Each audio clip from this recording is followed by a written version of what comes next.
Dhritarashtra said, "O Sanjay, my sons and Pandu's sons gathered at Kurukshetra to fight. What did they do?" Sanjay said, "Duryodhan saw the Pandav army ready for battle. He went to his teacher Dronacharya and spoke. Duryodhan said, 'Respected teacher, look at the strong army of the Pandavas. Your own student, Drupad's son, arranged it so well. In their army, there are many great warriors like Yuyudhan, Virat, and Drupad. They are as strong as Bhim and Arjun. There are also brave heroes like Dhrishtaketu, Chaiketa, the king of Kashi, Purujit, Kunti Bhoj, and Shabya. They have more strong warriors like Yudhamanyu, Uttamoja, Abhimanyu, and the sons of Draupadi. They are all brave leaders. O best teacher, I will now tell you about the great warriors on our side. We have you, Bhishma, Karna, Kripa, Ashwatthama, Vikarna, and Bhurishrava. They always win battles. There are many other brave warriors ready to fight for me. They know the art of war and have many weapons. Our army is very strong because Bhishma is leading us. The Pandav army is not as strong because Bhim is leading them. Now, I ask all our generals to protect Bhishma and guard your battle positions." Then, Bhishma, the great elder of the Kuru family, blew his conch shell loudly like a lion's roar. This made Duryodhan very happy. After that, many conches, drums, trumpets, and horns made a loud noise. It filled the sky and was very powerful. In the Pandav army, Krishna and Arjuna sat in a grand chariot with white horses. They blew their divine conches. Krishna blew his conch called Panchjanya. Arjun blew his conch called Devdutta. Bhim blew his big conch called Pondra.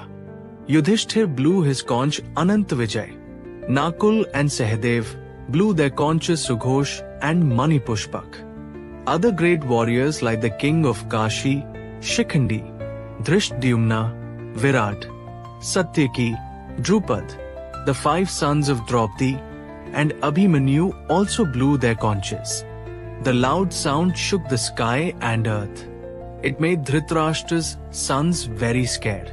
Arjun then took his bow. He saw the enemy army and spoke to Krishna. Arjun said, "O Krishna, take my chariot between the 2 armies. I want to see who has come to fight for the evil Duryodhan." Sanjay said, "O Dhritarashtra." Krishna drove the chariot to the middle of the battlefield. He stopped it in front of Bhishma, Dronacharya, and other kings.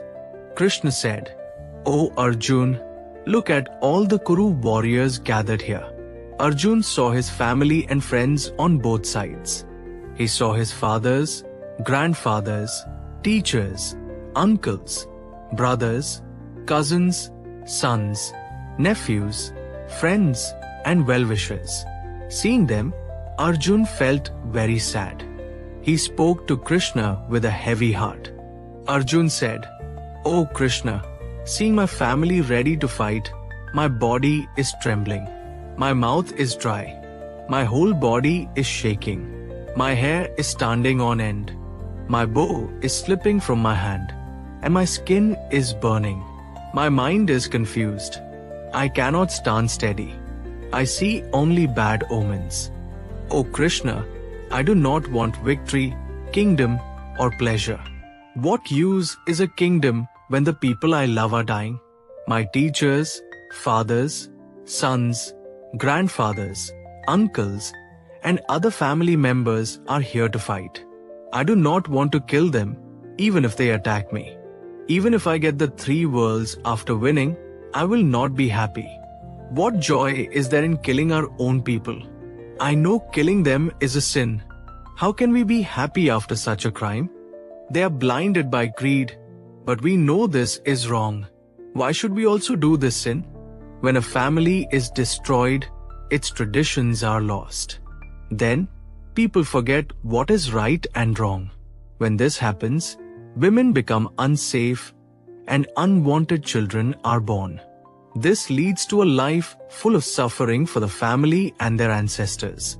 I heard that those who destroy family traditions suffer in hell for a long time. What a tragedy. We want to commit this great sin because we desire a kingdom. It is better if the Kauravas kill me unarmed in the battle than for me to kill my own family. Sanjay said. After saying this, Arjun dropped his bow and arrows. He sat down in his chariot, feeling very sad and full of grief. Sanjay said, Arjun was full of pity.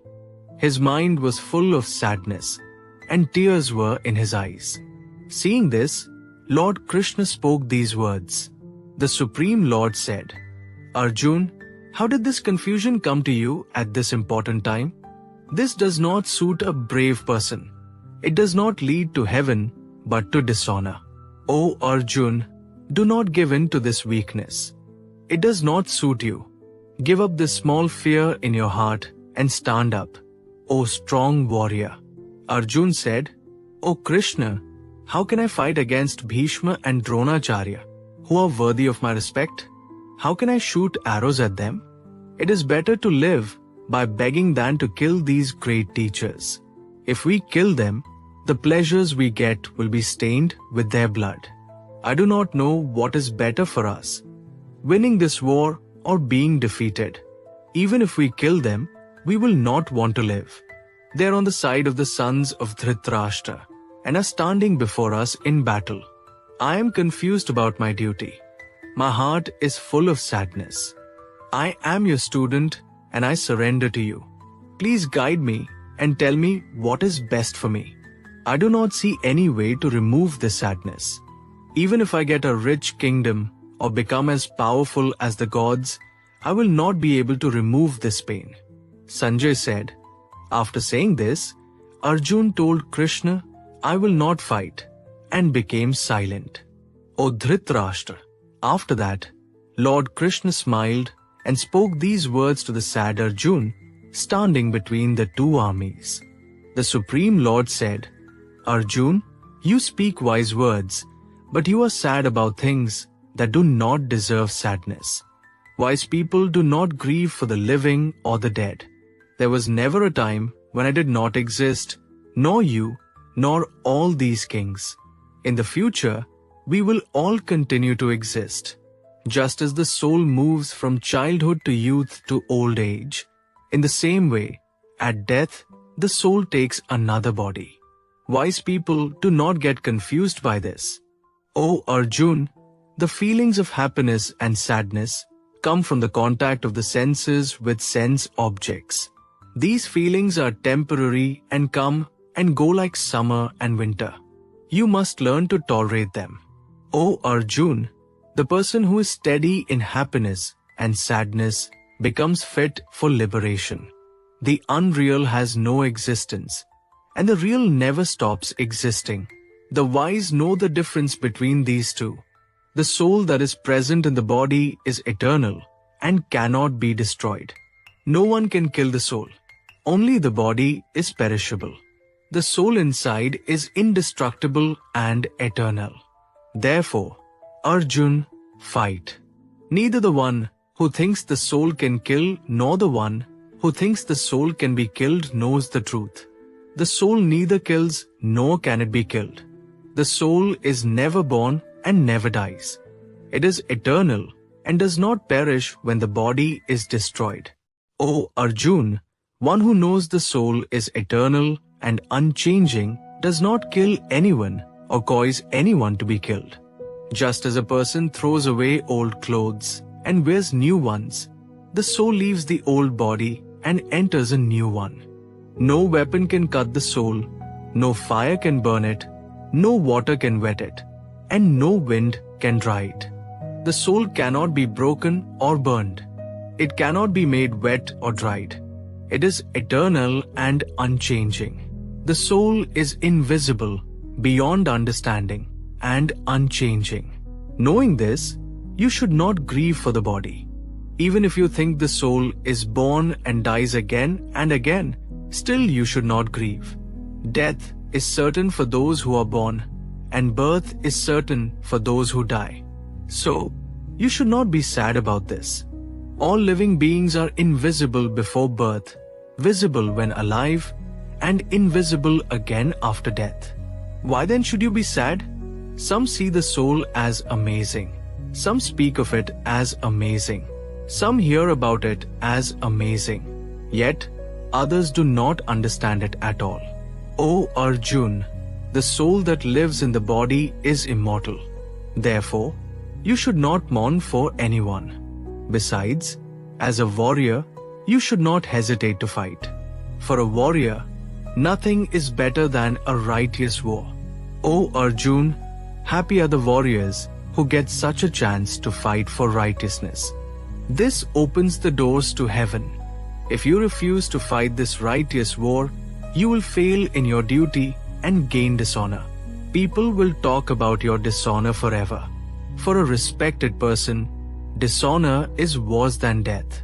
The great warriors who respect you will think you ran away from battle out of fear. They will lose respect for you. Your enemies will speak badly of you and insult your courage. What could be more painful?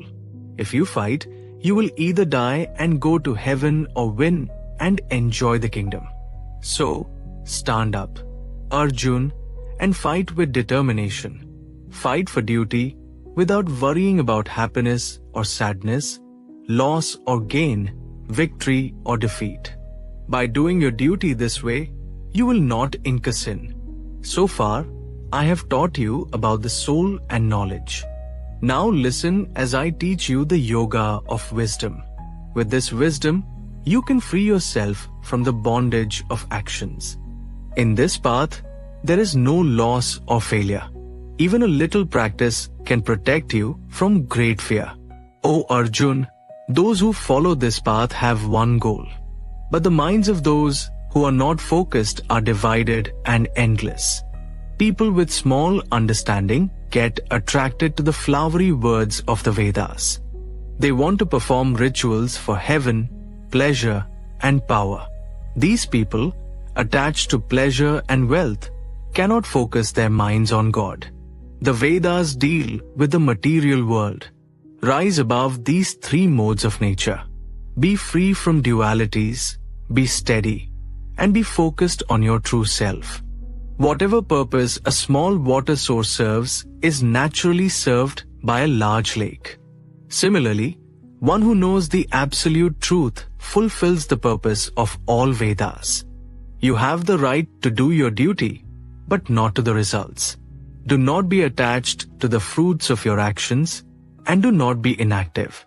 Be steady in performing your duty, Arjun, and give up attachment to success or failure. This balance is called yoga. Seek shelter in wisdom, Arjun. Those who desire rewards for their work are poor in spirit. By practicing this wisdom, you can free yourself from good and bad reactions. Therefore, strive for this yoga. It is the art of working skillfully. The wise give up attachment to the fruits of their actions. By doing so, they attain peace and liberation. When your mind crosses the illusion, you will become indifferent to what you have heard and what is yet to be heard. When your mind is no longer disturbed by worldly desires and remains steady in God, you will reach true wisdom. Arjun said, O Krishna, what is the state of a person who has reached this wisdom? How does such a person speak, sit, and walk? The Supreme Lord said, when a person gives up all desires and becomes satisfied with the self alone, that person is truly wise. A wise person remains steady in pain and pleasure, free from fear, anger, and attachment. One who can withdraw the senses from sense objects, like a tortoise withdraws its limbs, is established in true wisdom. Sense desires fade away for those who realize the Supreme. The senses are so strong that they can pull away the mind of even a wise person. One who controls the senses and fixes the mind on God is truly wise. Attachment leads desire. Desire leads to anger. Anger clouds judgment, leading to confusion. Confusion destroys intelligence, leading to ruin. One who controls the mind, free from attachment and aversion, attains divine grace. By God's grace, all sorrows end, and the mind becomes peaceful. An undisciplined person has no peace or happiness. A wise person stays calm even when desires flow in, like the ocean remains steady when rivers flow into it. A person free from desire, greed, and ego attains true peace. O Arjun, this is the state of an enlightened soul. Reaching this state, one is never confused again. Even at the time of death, they attain liberation and reach the Supreme. Arjun said, "O Krishna, if you think knowledge is better than action, why do you tell me to fight this terrible war? I am confused by your mixed messages. Please guide me clearly on the one path that will lead me to the highest good." The Lord said, "O Arjun, I have explained two paths to reach enlightenment. The path of knowledge for those who like to think deeply, and the path of action for those who prefer to work. No one can be free from the results of their actions just by avoiding work. Also, one cannot become perfect in knowledge by simply giving up physical activities. Nobody can remain without doing anything, even for a moment. Everyone is forced to act because of the qualities they are born with, called the three gunas. People who control their actions on the outside but still think about sense pleasures in their minds are fooling themselves and are called hypocrites. However, those who control their senses with their mind and work without attachment to the results are much better. Therefore, do your duties as prescribed by the Vedas, because action is better than inaction. Without working, even your body cannot survive. Work should be done as a sacrifice to God. Otherwise, it binds you to the material world. So, O Arjun, perform your duties for the satisfaction of God without being attached to the results. At the beginning of creation, Brahma created people along with duties and said, "By doing these sacrifices, you will prosper and achieve all that you desire." By performing sacrifices, the celestial gods will be pleased. And when humans and gods work together, there will be prosperity for everyone. When the gods are pleased, they provide everything you need in life. But those who enjoy these gifts without giving anything back are thieves. Good people first offer food to God before eating. This frees them from sin. Others, who cook only for themselves, eat nothing but sin.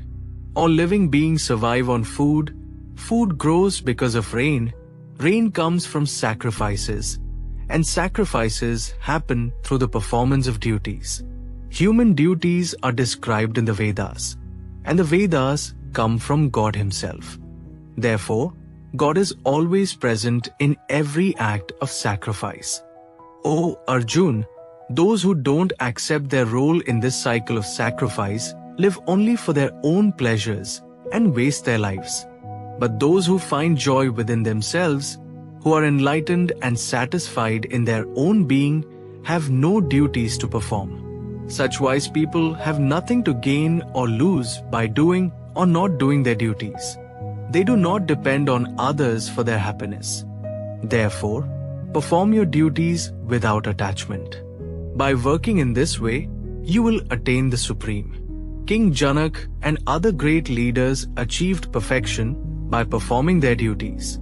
You should also do your duties to set a good example for others. Whatever great people do, common people follow. The standards they set become the path for others. I have no duty to perform in all the worlds, nor do I have anything to gain. Yet, I still perform my duties. If I stop doing my duties, everyone would follow my example and stop working as well. If I stopped acting, the whole world would fall into ruin. I would be responsible for the chaos and destruction that would follow. Just as ignorant people work with attachment to results, wise people should also perform their duties without attachment to set the right example. The wise should not confuse ignorant people by telling them to stop working. Instead, they should inspire them to perform their duties properly. All actions are carried out by the three gunas, modes of material nature. But because of ignorance, people think they are the doers of these actions.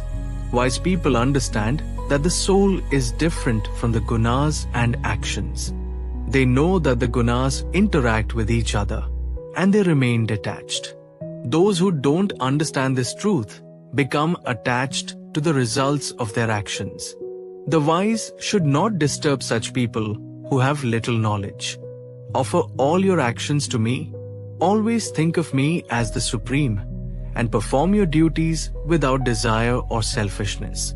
In this way, you will overcome grief and fight. Those who follow my teachings with faith and without envy are freed from the bondage of karma. But those who criticize my teachings and lack knowledge destroy themselves. Even wise people act according to their nature because all living beings follow their natural tendencies. What can restrain do? The senses naturally get attracted or repelled by different objects, but do not let them control you because they can mislead you. It is better to do your own duty, even if imperfect, than to do someone else's duty perfectly. It is better to die doing your own duty than to follow another's path, which is full of danger. Arjuna asked, "Why do people commit sins even when they don't want to, as if forced by some power?" The Supreme Lord said, "It is lust, born from the mode of passion, which later turns into anger. Lust is the sinful, all-devouring enemy in this world. Just like smoke covers fire, dust covers a mirror, and a womb covers a baby, desire covers knowledge and confuses the mind. Even the wisest person's knowledge gets covered by this endless desire, which burns like fire and is never satisfied. Desire hides in the senses, mind, and intellect, confusing the soul and clouding knowledge. Therefore, O Arjun, control your senses right from the beginning and defeat this enemy called desire, which destroys wisdom and realization. The senses are higher than the body, the mind is higher than the senses, the intellect is higher than the mind, and the soul is the highest of all. Knowing this, control your lower self, senses, mind, and intellect with your higher self, the strength of the soul, and destroy this powerful enemy called lust." The Supreme Lord Shri Krishna said, "I taught this ancient knowledge of yoga to the sun god, Vivaswan. Vivaswan passed it to Manu, and Manu taught it to Ikshvaku. O Arjun, the saintly kings received this knowledge in a continuous tradition, but over time, it was forgotten. Today, I am revealing the same ancient knowledge of yoga to you because you are and devotee. You can understand this divine wisdom." Arjun asked, "You were born after Vivaswan. How can I understand that you taught this science to him in the beginning?" Shri Krishna replied, "Both you and I have had many births, Arjun. You have forgotten them, but I remember them all. Even though I am unborn and the Lord of all beings, I appear in this world by my divine power whenever righteousness declines and unrighteousness rises. I come to protect the good, destroy evil, and re-establish dharma. I appear on this earth age after age for this purpose. Those who understand my divine birth and actions will not be born again after leaving this body. They will come to my eternal abode, free from attachment, fear, and anger. People who surrender to me and know me become pure and attain my divine love. People surrender to me in different ways, and I respond to them accordingly. Everyone is on my path, knowingly or unknowingly. In this world, those who desire quick results from their actions worship celestial gods because material rewards come quickly. I created the 4 categories of occupations based on people's qualities and actions. Even though I am the creator of this system, know that I am beyond action and eternal. Actions do not bind me, nor do I desire the fruits of actions. One who understands this is not bound by karmic reactions. Knowing this truth, even seekers of liberation in ancient times performed actions. You should follow their example and perform your duties. What is action and what is inaction? Even the wise are confused about this. I will now explain the secret of action so that you can free yourself from material bondage. You must understand the 3 types of actions: proper action, wrong action, and inaction. The truth about these is deep and difficult to understand. Those who see action in inaction and inaction in action are truly wise. Even while performing all actions, they are free from bondage. The wise ones perform actions without desire for rewards. Their knowledge burns away the reactions of their work. Such people are always content and not dependent on external things. Even though they perform activities, they're not bound by them. Free from expectations and the sense of ownership, with their minds and intellect under control, they do not incur sin even while performing actions. They are satisfied with whatever comes on its own. Free from envy and steady in success and failure, they are not bound by their actions. Those who perform all actions as a sacrifice to God are free from all karmic reactions. Their intellect is established in divine knowledge. For those who are absorbed in God, everything becomes divine. The oblation, the offering, the fire, and the act of offering itself. Such people easily attain God. Some yogis worship celestial gods with material offerings. Others offer their senses and desires into the fire of self-control. Some offer their senses and life energy into the fire of controlled minds. Others offer wealth, austerities, or knowledge as sacrifice.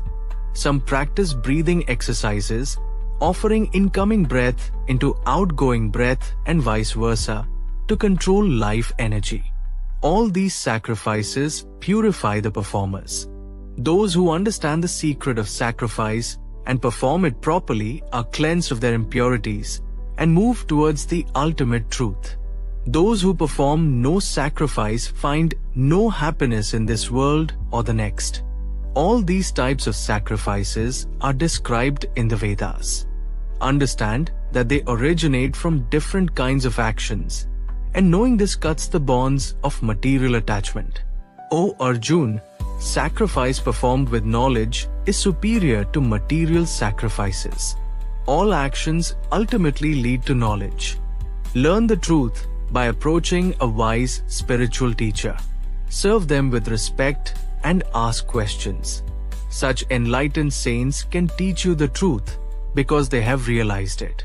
Once you gain this knowledge, Arjuna, you will not be deluded anymore. You will see that all living beings are parts of the Supreme and are within me. Even the greatest sinners can cross the ocean of material life by taking refuge in divine knowledge. Just as fire burns wood to ashes, the fire of knowledge burns away all reactions to past actions. In this world, nothing is as pure as divine knowledge.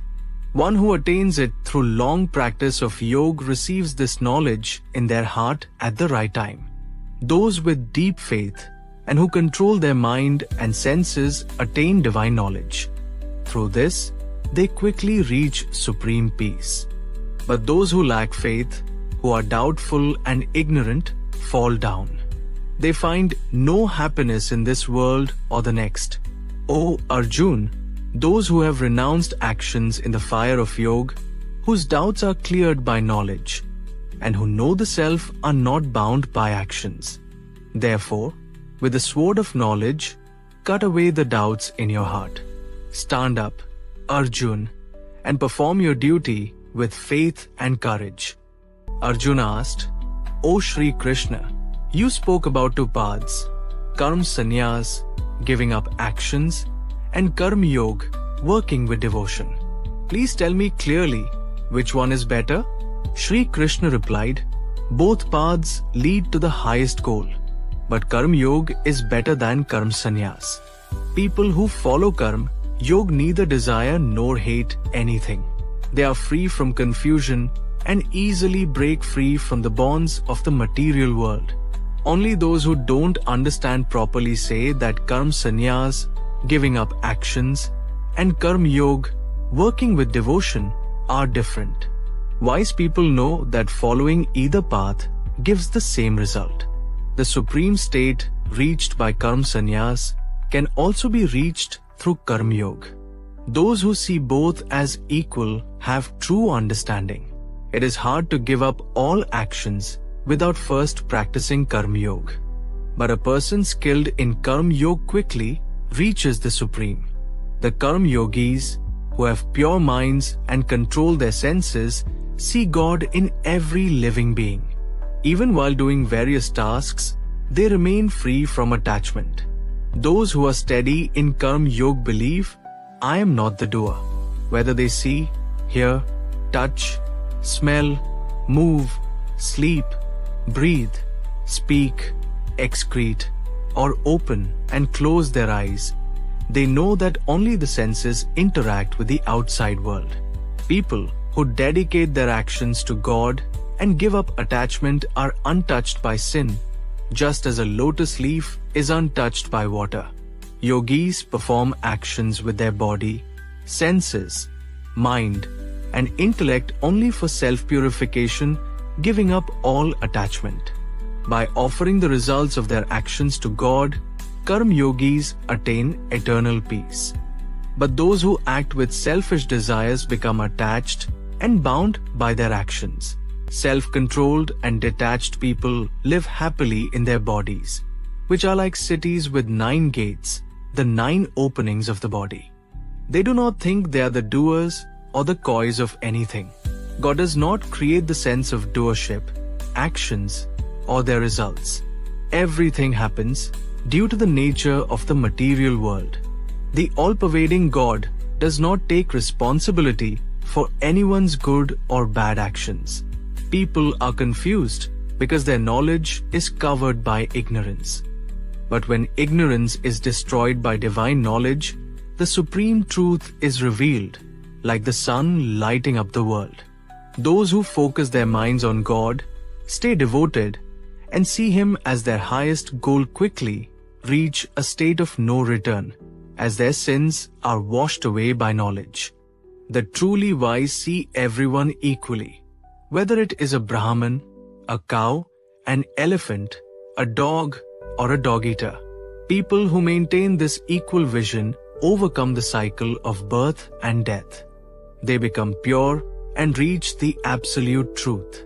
Those who are established in God do not get overly happy with good things or sad with bad things, as they understand the bigger picture. People who are detached from external pleasures find divine joy within themselves. By connecting with God through yoga, they experience endless happiness. Pleasures that come from sense objects seem enjoyable at first, but eventually lead to misery. Wise people do not get attached to such temporary pleasures. True yogis control their desires and anger before leaving their bodies. Such people find real happiness. Those who find happiness within themselves and experience the divine light inside are truly united with God and free from material life. Holy people who are free from sins, clear of doubts, disciplined in mind, and devoted to the welfare of all reach God and get liberated. Sannyas, who break free from anger and desire through constant practice, control their minds, and realize the self, achieve liberation in this life and beyond. By focusing inward, controlling the senses, mind, and breath, and freeing themselves from desire, fear, and anger, the wise live in complete freedom. Understanding me as the enjoyer of all sacrifices, the Lord of all worlds, and the selfless friend of all beings, my devotees attain true peace. The Supreme Personality of Godhead said, the real renunciates, sannyas, and yogis are those who do their duties without expecting any rewards. Just giving up rituals like Agnihotra Yajna or stopping physical actions does not make someone a sannyas or yogi. Sannyas and yoga are not different. No one can become a yogi without giving up worldly desires. For those who want to achieve perfection in yoga, doing work without attachment is the way. For those who have already progressed in yoga, meditation and peace are the way.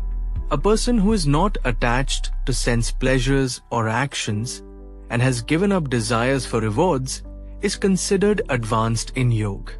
Lift yourself up with the power of your mind and don't let yourself fall down. The mind can be your friend or your enemy. If you control your mind, it becomes your friend. If you don't, it acts like your enemy. Yogis who control their minds rise above the opposites of life like hot and cold, joy and sorrow, and respect and disrespect. They remain calm and devoted to God. A yogi who is content with knowledge and self-control stays peaceful in all situations. They see dirt, stones, and gold as the same. Yogis see everyone equally. Friends, enemies, good people, and sinners. The best yogi treats everyone the same, whether they are kind, harsh, or neutral. If someone wants to practice yoga, they should live in a quiet place, focus on meditation, control their mind and body, and give up desires and attachments. To practice yoga, one should make a seat in a clean place, using kush grass, deer skin, and a cloth, one over the other. The seat should not be too high or too low. Sitting firmly, the yogi should calm the mind, focus on meditation, and control thoughts. They should keep their body, neck, and head straight and gaze at the tip of the nose without letting the eyes wander. With a peaceful and fearless mind focused only on me, and firm in the vow of celibacy, the yogi should meditate on me as the highest goal. By constantly focusing the mind on me, the disciplined yogi reaches the state of peace and stays with me forever. O Arjun, those who eat too much or too little, sleep too much or too little, cannot succeed in yoga. But those who are balanced in eating, sleeping, working, and relaxing can remove all sorrows through yoga. Through discipline, they learn to pull the mind away from desires and focus on the inner self. Such people are true yogis and are free from worldly cravings. Just like a lamp in a windless place does not flicker, the disciplined mind of a yogi remains steady in meditation on the Supreme. When the mind becomes still through the practice of yoga, the yogi can see the soul clearly and feels great inner joy. In this peaceful state, called samadhi, one experiences endless divine happiness. Once achieved, they never move away from the eternal truth. When a person reaches this state, they see no greater achievement. They remain unshaken even in the biggest difficulties. This state, free from all misery, is called yoga.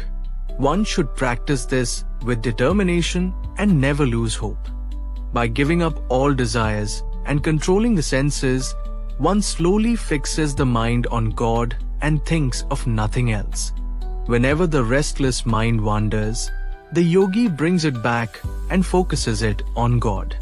The yogi with a calm mind, free from sin and desires, experiences great happiness by connecting with God. The self-controlled yogi, united with God, becomes free from material attachments and reaches the highest state of perfect happiness. True yogis see God in every living being and every living being in God. They see everything as connected with God. For those who see me everywhere and see everything in me, I am never lost, nor are they ever lost to me. The yogi who stays connected with me and worships me as the Supreme Soul in all beings lives in me, even while performing all kinds of activities. I consider those to be perfect yogis who see everyone equally and feel others' joys and sorrows as their own. Arjuna said, "O Krishna, the yoga you described seems difficult to me because the mind is restless and hard to control. The mind is very restless, strong and stubborn, O Krishna. Controlling it seems harder than controlling the wind." Lord Krishna said, "Yes, Arjuna, the mind is hard to control, but with practice and detachment, it can be mastered. For those who cannot control the mind, yoga is difficult. But for those who work hard and learn to control their mind, it is possible to succeed. This is my opinion." Arjuna said, "What happens to those who start the path of yoga with faith, but cannot reach the goal due to an unsteady mind? Do they lose both worldly and spiritual success, O Krishna, and end up like a broken cloud with no place to belong?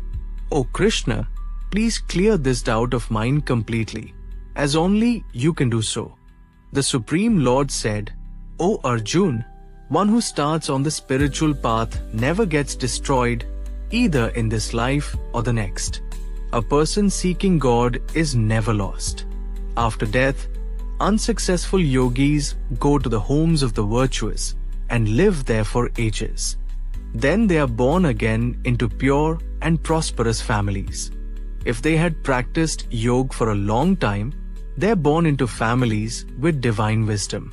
Such a birth is very rare. After being born again, they regain the wisdom from their past lives and work even harder toward perfection. They feel drawn toward God naturally because of their past discipline. Such seekers rise above ordinary rituals.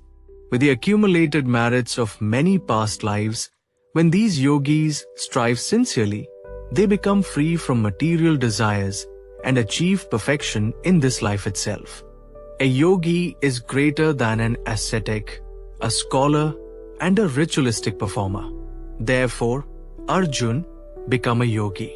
Among all yogis, those who worship me with faith and keep their minds always focused on me are the greatest. I consider them to be the highest of all." The Supreme Lord said, "Listen carefully, Arjuna. I will explain how you can know me completely by practicing yoga with your mind focused on me, free from doubt. I will teach you everything, both about the material world and the spiritual world. Once you know this, there will be nothing more left to learn.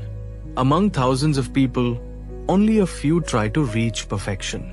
And among those rare ones, hardly anyone truly knows me.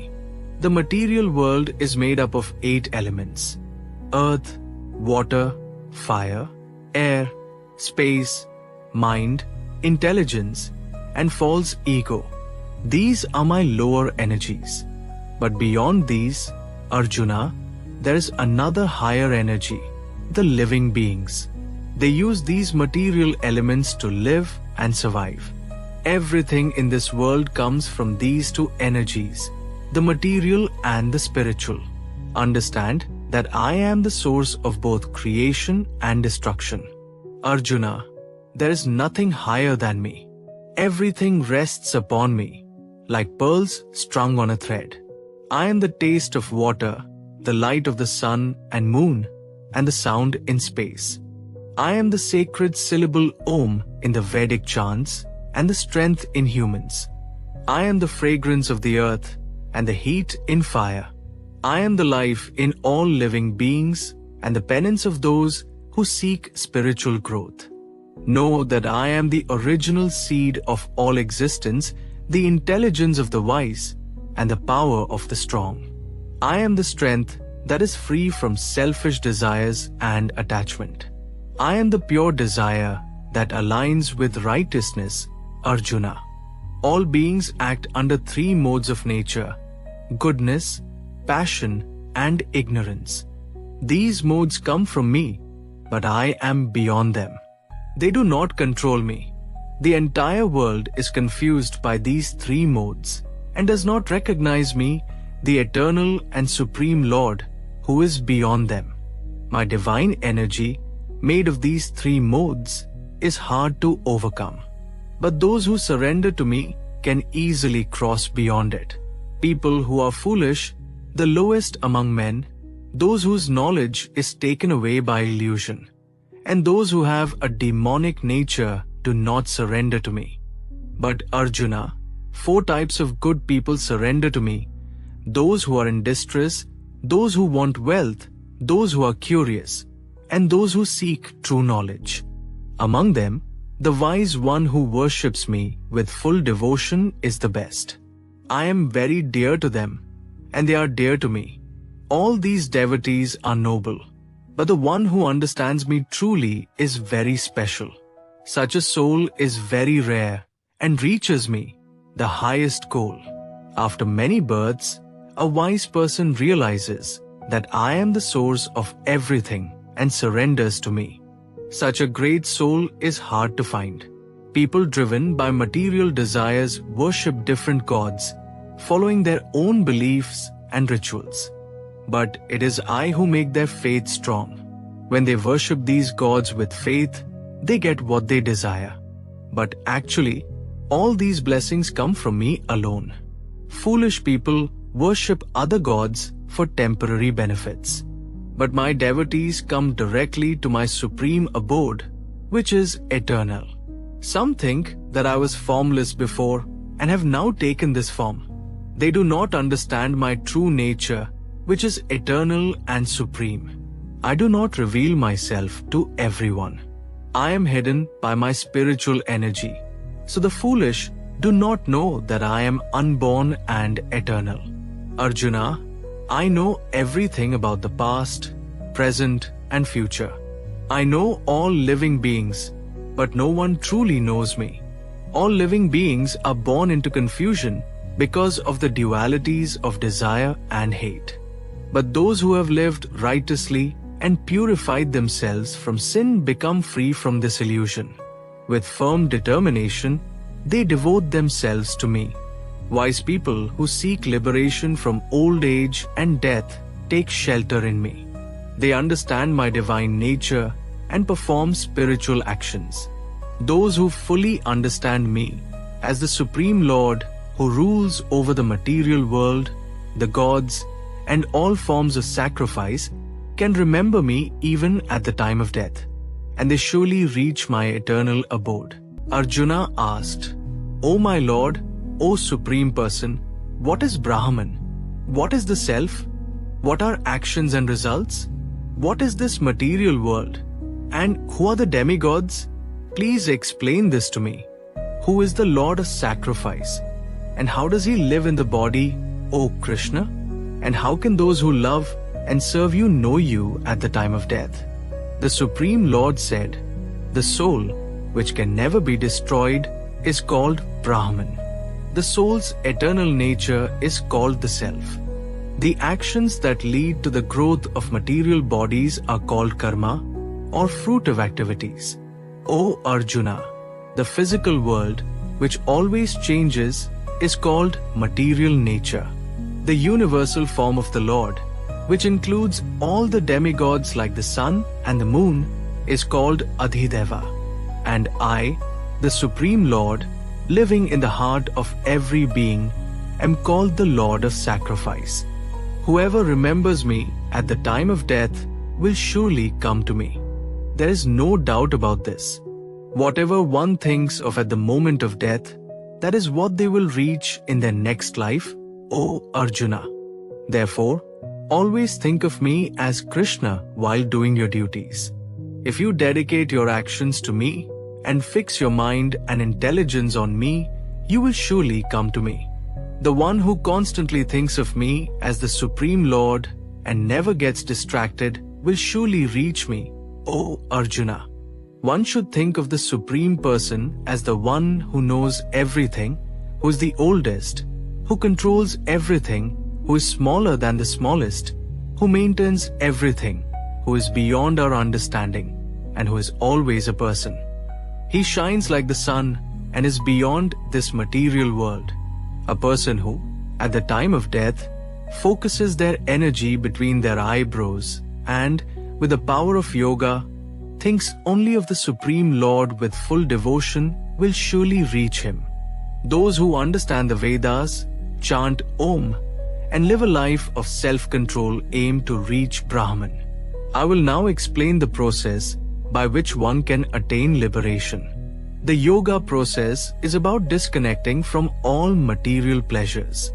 By closing all the senses, focusing the mind on the heart, and directing life energy to the top of the head, one achieves yoga.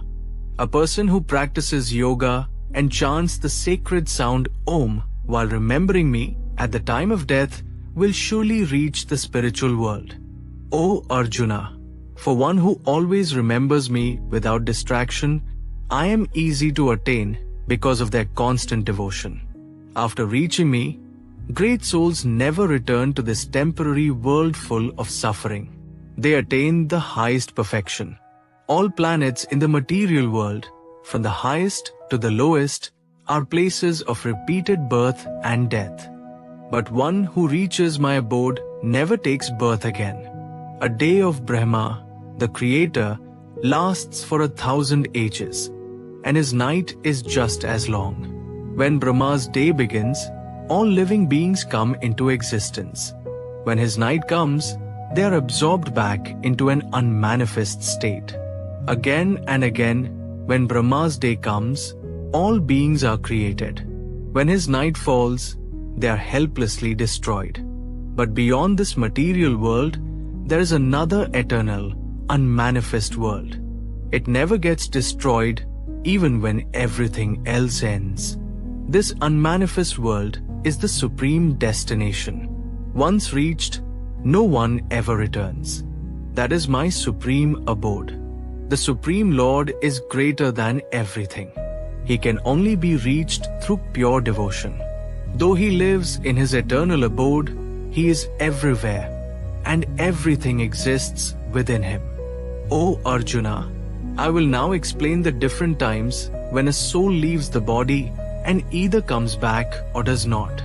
Those who leave their bodies during the light, when the sun travels in the north, during bright days or the waxing moon, reach the Supreme. But those who leave during darkness, when the sun travels south, during nights or the waning moon, go to the moon planet and return again. According to the Vedas, there are two paths after death: the path of light, where one does not return, and the path of darkness, where one comes back. O Arjuna, those who are devoted to me understand these two paths and are not confused. Therefore, always remain devoted to me. A person who follows the path of devotion does not miss out on the results of studying the Vedas, doing sacrifices, undergoing austerities, giving charity, or performing other activities. Simply by being devoted, they get all these benefits and finally reach my supreme eternal abode. The Supreme Bhagwan said, "Dear Arjuna, because you are not jealous of me, I will share with you the most secret knowledge and wisdom. By understanding this, you will be free from all the troubles of this world. This knowledge is the best of all teachings and the deepest secret. It is the purest knowledge and helps you understand your true self. It is the highest path of spirituality, everlasting, and brings joy. Those who do not have faith in this path cannot reach me, Arjuna. They will keep being born and dying in this world again and again. I exist everywhere in this universe in an invisible form. All living beings exist in me, but I am not limited to them. Even though everything is created from me, it does not affect me. See my divine power. I support all living beings and exist everywhere, but I am beyond this material world. Just like the wind blows everywhere, but rests in the sky, all living beings exist in me. Arjuna, at the end of each cycle of time, everything returns to me. When a new cycle begins, I create everything again with my power. This entire cosmic order is under my control. It comes into existence and disappears by my will again and again. But, Arjuna, these actions do not bind me. I remain detached from all these activities, as if I am a neutral observer. Material nature, one of my energies, works under my direction. It creates all living and non-living things. Under this energy, the universe is created and destroyed repeatedly. Foolish people mock me when I come to this world in a human form. They do not understand my divine nature as the Supreme Lord. These ignorant people are misled by wrong beliefs and thoughts. In this delusion, all their hopes, actions, and pursuit of knowledge fail. But Arjuna, those who are wise and have divine qualities understand me as the Supreme Lord. They devote themselves to me, knowing I am the eternal truth. Great souls always sing my glories, work with determination, bow to me, and worship me with love and devotion. Some people worship me by gaining knowledge. They see me as one supreme truth appearing in many forms and as the whole universe. Arjuna, I am everything. I am the ritual, the sacrifice, the offering, the sacred chant, the butter, the fire, and the one receiving the offering.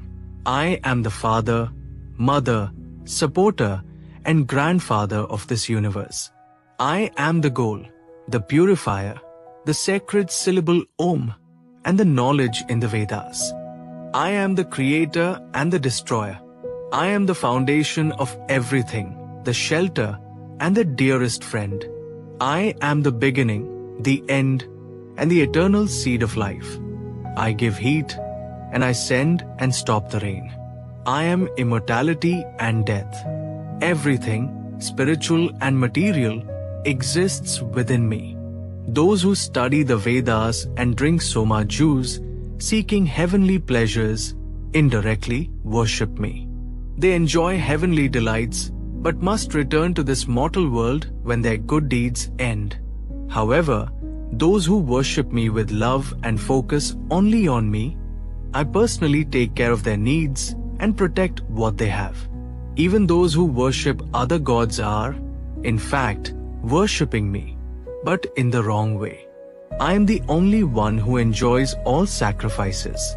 Those who don't realize my true divine nature remain trapped in the cycle of birth and death. Those who worship different gods go to them after death. But those who worship me come to live with me eternally. If someone offers me a leaf, a flower, fruit, or water with love and devotion, I happily accept it. Whatever you do, whatever you eat, whatever you offer or give, and whatever spiritual practice you do it as an offering to me, Arjuna. By dedicating all your actions to me, you will be free from the results of your actions, whether good or bad. With your mind focused on me, you will be liberated and come to me. I am equal to all. I do not hate or favor anyone. But whoever loves and serves me with devotion becomes very dear to me, and I am their friend. Even if a person who has done wrong turns to me with a sincere heart and devotion, they should be seen as righteous because they are on the right path. Such a person quickly becomes virtuous and attains peace. Arjuna, boldly declare that my devotee will never be lost. Even those born in humble conditions, women, merchants, and workers can reach the highest goal if they take refuge in me. If even those of lower birth can reach me, how much easier it is for those who are righteous and devoted. Therefore, Arjuna, in this temporary and difficult world, dedicate yourself to loving service to me. Always think of me, become my devotee, bow down to me, and worship me. By focusing your heart and mind on me, you will surely come to me. The Supreme Lord said, "Listen again, Arjuna. You are my dear friend, so I will share even deeper knowledge for your benefit. Neither the gods nor the great sages know my origin, because I am the source of all gods and sages. The one who understands me as the unborn and eternal Lord of all worlds becomes free from all sins. Intelligence, knowledge, freedom from doubt, forgiveness, truthfulness, control over the senses and mind, happiness and sadness, birth and death, fear and fearlessness, non-violence, calmness, satisfaction, charity, fame and shame, all these qualities come from me. The 7 great sages and the 4 sages before them, along with the Manus, ancestors of humans, were born from my mind. All living beings come from them. Anyone who understands my divine powers and greatness truly engages in my devoted service without any doubt. I am the source of all spiritual and material worlds. Everything comes from me. Wise people who know this worship me with all their hearts. My true devotees always think of me and dedicate their lives to me. They feel joy and satisfaction by talking about me and spreading my knowledge. To those who worship me with love and devotion, I give the wisdom they need to reach me. Out of compassion, I light the lamp of knowledge in their hearts, destroying the darkness of ignorance. Arjuna said, Krishna, you are the supreme God, the ultimate home, the purest, and the absolute truth. You are the eternal, divine person, unborn and the greatest. Great sages like Narada, Asita, Devla, and Vyas confirm this truth about you, and now you are revealing it to me. O Krishna, I accept everything you have told me as true. Even gods and demons cannot understand your true nature. Only you know yourself completely because you are the source of everything. Please tell me more about your divine powers and how you exist in this world. How can I always remember you? In what forms should I think of you? The Supreme Lord said, Yes, Arjuna, I will describe my divine glories, but only the most important ones because my powers are endless. I am the soul that lives in every being. I am the beginning, middle, and end of all things. Among the 12 Adityas, solar deities, I am Vishnu. Among lights, I am the radiant sun. Among the Maruts, wine gods, I am Marisi. Among stars, I am the moon. Of the Vedas, I am the Samaveda. Among gods, I am Indra, the king of heaven. Among senses, I am the mind, and in living beings, I am consciousness. Among the Rudras, forms of Shiva, I am Lord Shiva himself. Among Yakshas and Rakshasas, celestial beings, I am Kuber, the god of wealth. Among mountains, I am Meru. Among priests, I am Brihaspati, the guru of gods. Among warriors, I am Kartike. Among water bodies, I am the ocean. Among great sages, I am Bhrigu. Among sacred sounds, I am the chanting of Om. Among sacrifices, I am the chanting of holy names, Japa. Among immovable things, I am the Himalayas. Among all trees, I am the banyan tree. Among divine sages, I am Narda. Among Gandharvas, heavenly musicians, I am Chitrartha. Among perfected beings, I am Kapila. Among horses, I am Uchchaishrava, born from the churning of the ocean. Among elephants, I am Airavata. Among humans, I am the king. Among weapons, I am the thunderbolt. Among cows, I am the wish-fulfilling cow Kamdhenu. Among causes for creating life, I am Kamdeva, the god of love. Among serpents, I am Vasuki. Among multi-hooded serpents, I am Ananta. Among water beings, I am Varuna, the god of the ocean. Among ancestors, I am Aryama. Among those who uphold justice, I am Yam, the lord of death. Among demons, I am the devoted Prahlad. Among subduers, I am time. Among animals, I am the lion. Among birds, I am Garuda. Among purifiers, I am the wind. Among warriors, I am Lord Rama. Among fish, I am the mighty shark. Among rivers, I am the holy Ganga.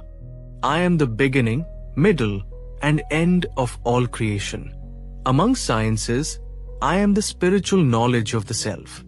Among those who argue, I am the logic that leads to truth. Among letters, I am the letter A. Among compound words, I am the dual compound. I am time that never ends. Among creators, I am Brahma. I am all, which includes consuming death and the seed of all future beings. Among women, I am fame, fortune, fine speech, memory, intelligence, patience, and forgiveness. Among Vedic hymns, I am the Brihadsama.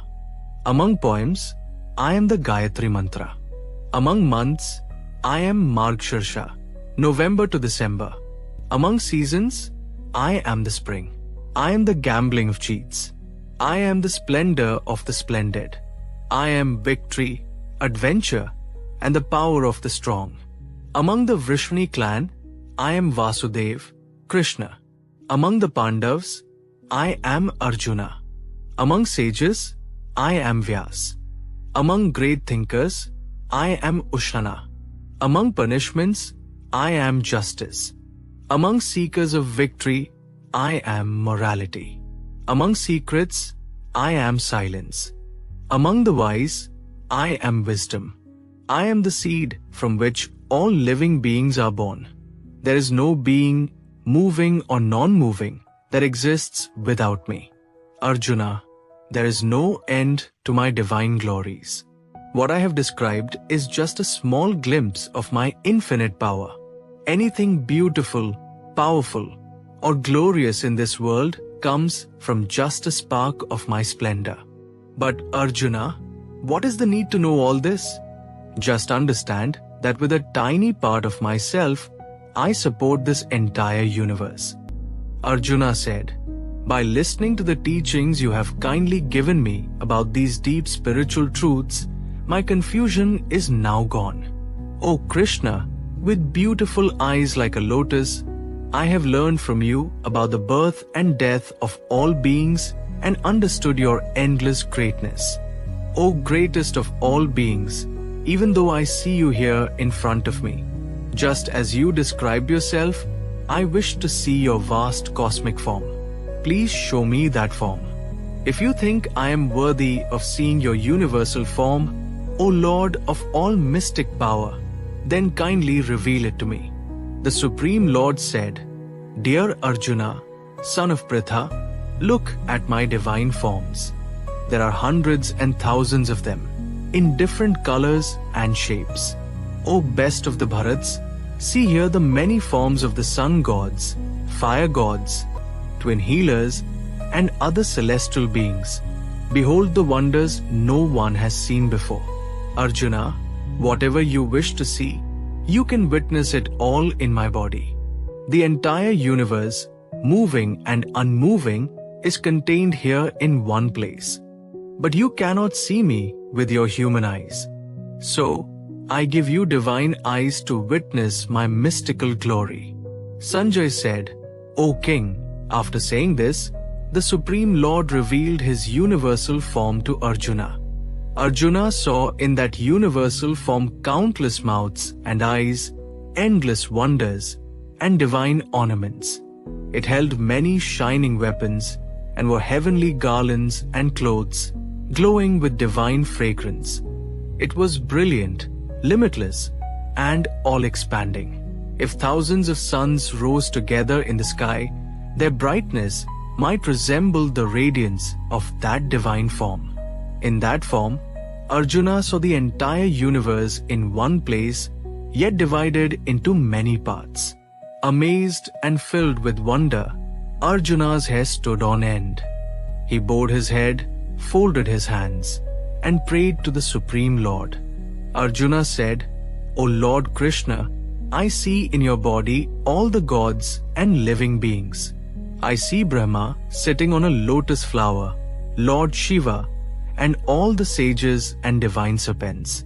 O Lord of the universe, your body has countless arms, bellies, mouths, and eyes, stretching everywhere without end. I cannot see your beginning, middle, or end. Your form is hard to behold, glowing with light, blazing like fire and the sun, spreading everywhere. Yet, I see you wearing crowns and holding clubs and discs. You are the greatest. You are the ultimate refuge of the universe, eternal and beyond time. You are the protector of eternal righteousness. This is what I understand. You have no beginning, middle, or end. Your glory is endless. You have countless arms, and the sun and moon are your eyes. Flames burst from your mouth, burning the entire universe.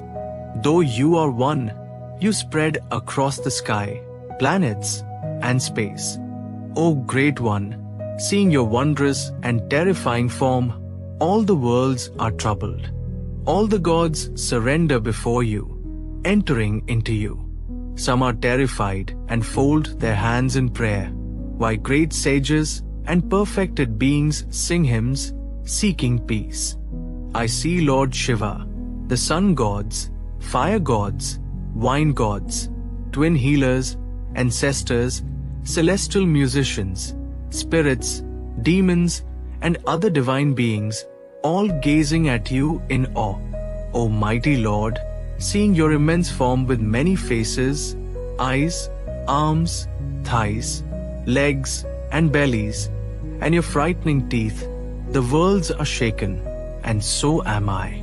O all-pervading Lord Vishnu, your brilliant colors touch the sky, and your wide-open mouths and fierce glowing eyes make me tremble with fear. I can no longer remain steady or calm.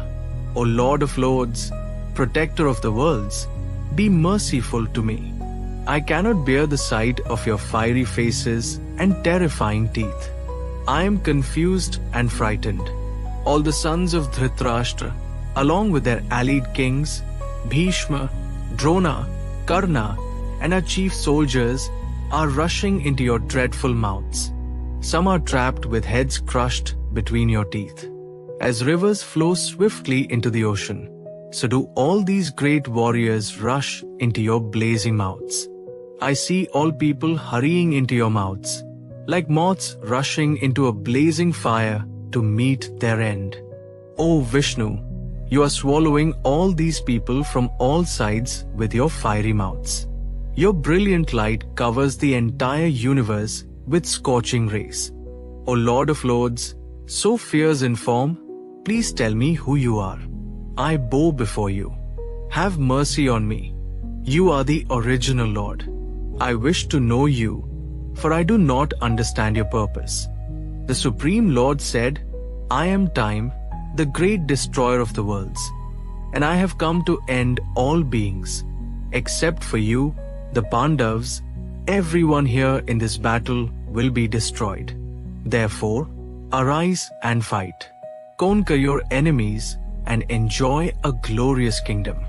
They are already doomed by my will, and you, O Arjuna, are merely my instrument. Drona, Bhishma, Jayadratha, Karna, and other great warriors have already been destroyed by me. Fight without fear. You will defeat your enemies in battle. Sanjay said to King Dhritarashtra, O King, after hearing these words from the Supreme Lord, Arjuna folded his hands and trembled. Bowing down, he spoke to Lord Krishna with a choked voice. Arjuna said, O Lord of the senses, the world rejoices in hearing your name. The perfect beings bow before you, while the demons flee in fear. All this is fitting. O Great One, greater than even Brahma, you are the original creator. Why should they not bow to you? O limitless One, God of gods, refuge of the universe. You are the ultimate cause, beyond this material world. You are the original divine being, the oldest and greatest. You know everything and are the supreme refuge beyond the material modes. O limitless form, you pervade the entire universe. You are air, fire, water, the moon, and the supreme controller. You are Brahma, the first being, and the great-grandfather of all. I bow to you again and again from all sides. O Krishna, thinking of you as my friend, I have called you casually Krishna Yadava, or my friend, not knowing your greatness. Please forgive me for anything I did out of love or ignorance. You are the father of this entire creation. You are the greatest teacher and the Lord of all. No one is equal to you, and no one can be greater. O Lord of infinite power, I bow to you. O Lord, seeing this universal form fills me with both joy and fear. Please show me again your four-armed form, holding the club, wheel, conch, and lotus. I long to see that peaceful form. The Supreme Lord said, Dear Arjuna, I showed you this cosmic form through my divine power. No one before you has ever seen this endless, radiant form. O best of the Kurus, neither by studying the Vedas, nor by sacrifices, charity, or penances can anyone see this form. Do not be afraid anymore. With a calm mind, see my peaceful form once again. Sanjay said. After speaking, Lord Krishna revealed his four-armed form to Arjuna. Then, he showed his gentle two-armed form, comforting Arjuna. Arjuna said, O Krishna, seeing you in this beautiful human-like form, my mind is calm, and I feel at peace again. The Supreme Lord said, My dear Arjuna, the form you see now is very rare. Even the gods long to witness this form.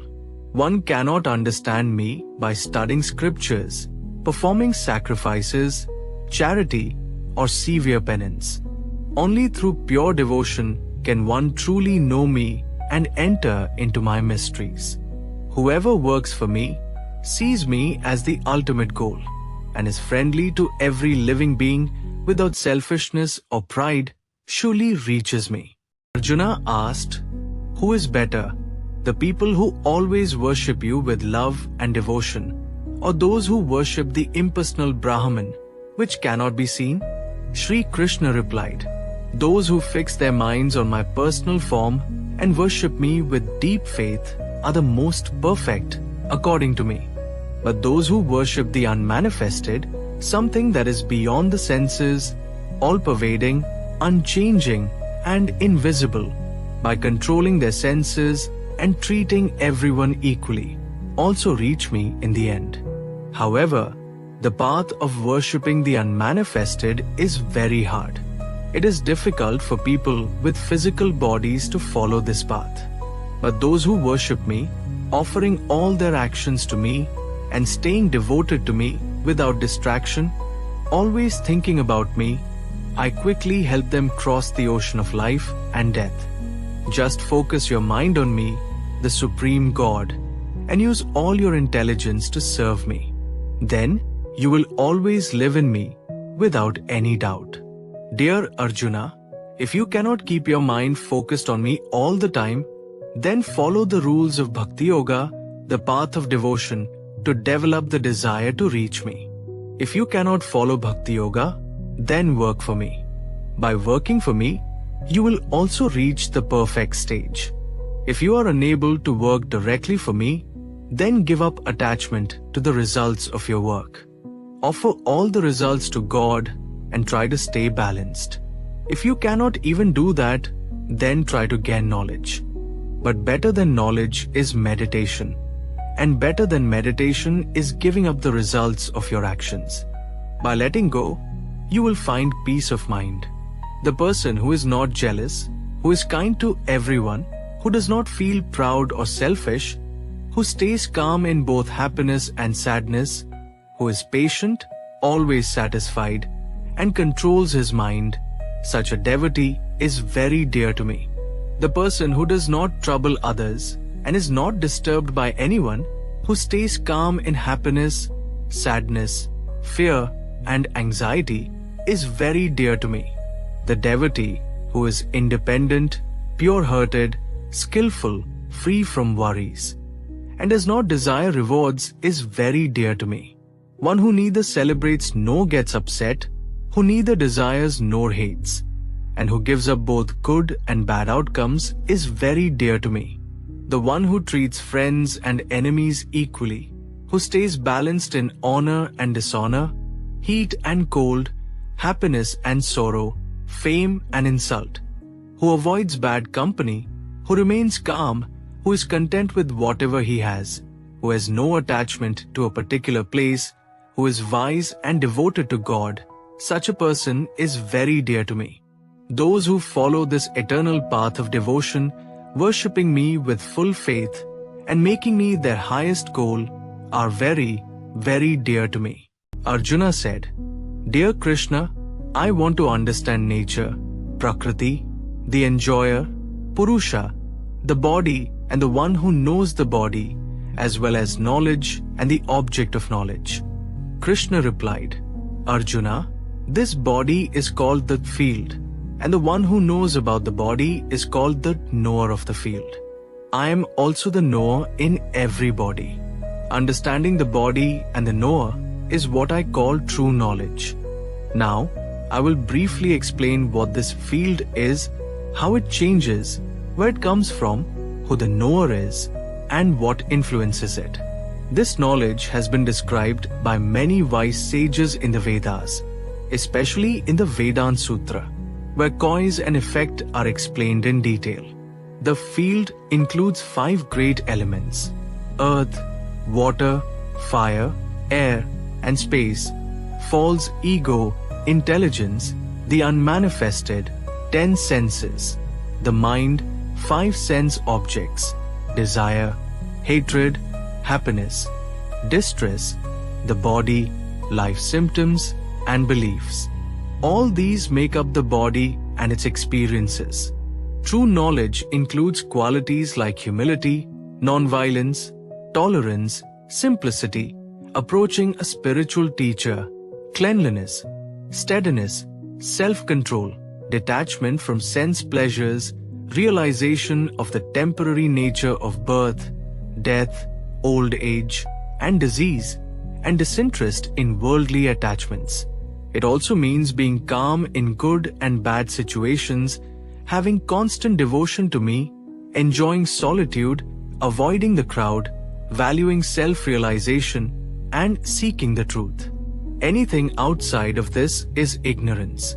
Now, I will explain what is worth knowing, which will give you a taste of the eternal. The eternal spirit, called Brahman, is beyond cause and effect and is beginningless. It is under my control.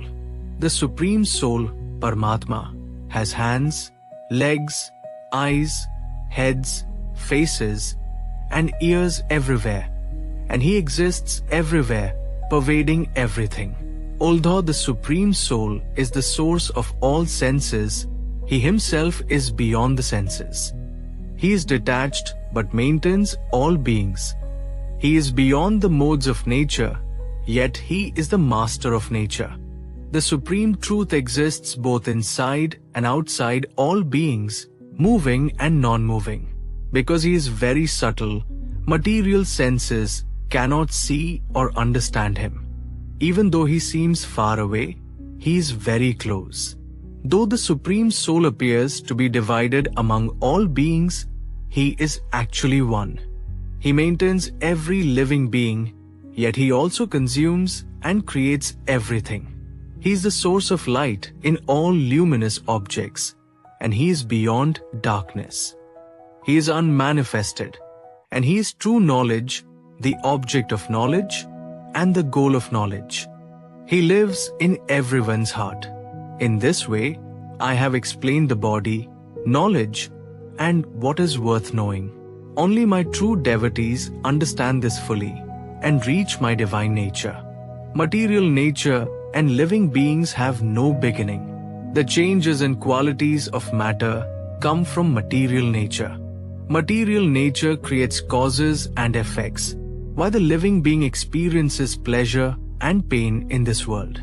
Living beings are caught in the cycle of life due to their connection with material nature. Because of this connection, they experience good and bad situations in different forms of life. However, inside every body, there is another being, the Supreme Lord, who is the owner, observer, and permitter. He is known as the Supreme Soul.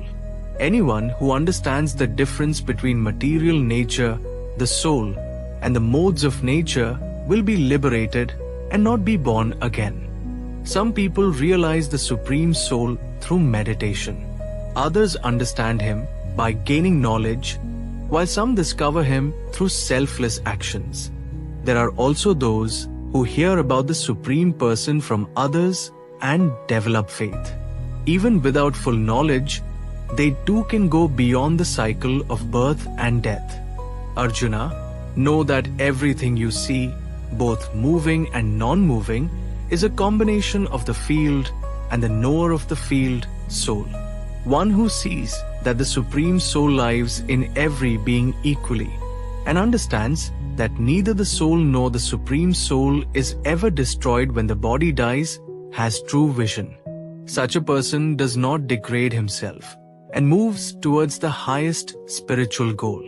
One who realizes that all actions are performed by the body and that the soul does nothing has true understanding. A wise person sees that all living beings, despite different forms, are actually one in essence. Such a person reaches the realization of Brahman. Those with eternal vision understand that the soul is beyond the body and is never affected by the modes of nature. Even while in the body, the soul neither acts nor gets attached. Just like the sky does not mix with anything, even though it is everywhere, the soul remains untouched by the body, even though it resides in it. Arjuna, just as the sun illuminates the whole world, the soul lights up the entire body with consciousness. Those who understand the difference between the body and the knower of the body and know the process of liberation from material nature reach the highest spiritual goal. The Divine Lord said, "I will once again share with you the highest knowledge, the best of all wisdom."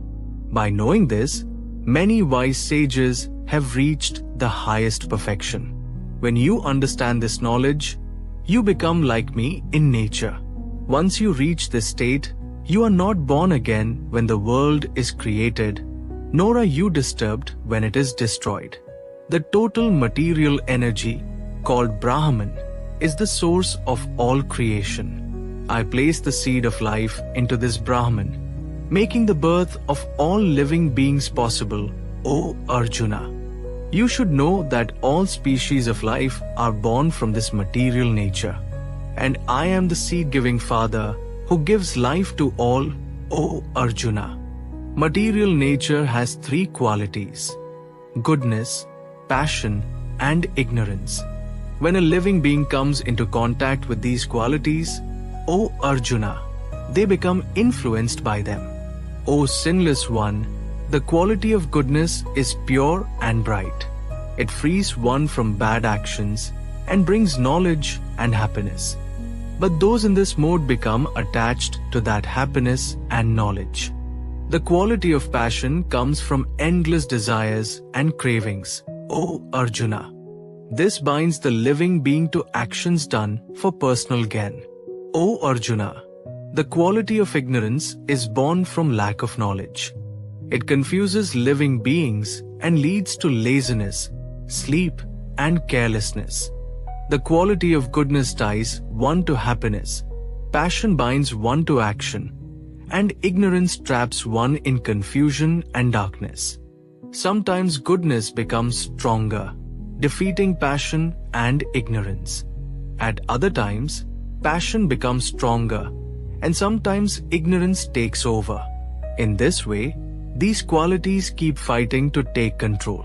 When goodness becomes strong, the body and mind become bright and full of knowledge.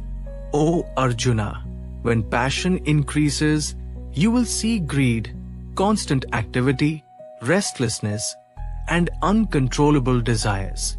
When ignorance grows, darkness, laziness, and confusion take over, O Arjuna. If a person dies in the mode of goodness, they go to the higher spiritual worlds.